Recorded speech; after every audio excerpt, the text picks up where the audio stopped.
A response to the branding of performance poetry as not your grandma's poetry. My grandma's poetry lived through 8 decades, buried one son, and painfully came to accept that her other son was broken to the point of being cruel to children, and loved him anyways. My grandma's poetry is still teaching me about forgiveness. My grandma's poetry married a violent alcoholic, then hid the marriage because back then, only single women worked outside the home, and they needed the money. My grandma's poetry knows the combined bite of poverty and misogyny.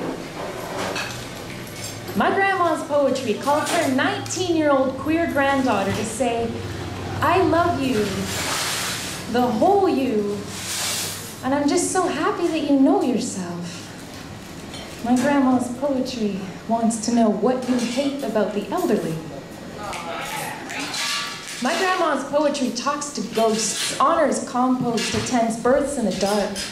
My grandma's poetry spins, weaves, and mends, exists in the margins, will probably be appropriated at some point, is quietly appalled by a community of storytellers that would dismiss old women as conservative or boring, and perceive some links between male-dominated slam scenes and rape culture. Yes, my grandma's poetry is talking about gender.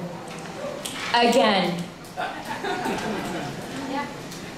My grandma's poetry lives in deep listening, reminds us of our mortality, finds poems in people who do not identify as poets, sits next to me while I write, nods approvingly at my laugh lines and tells me, darling, when you are a grandma, you will be one hell of a poet.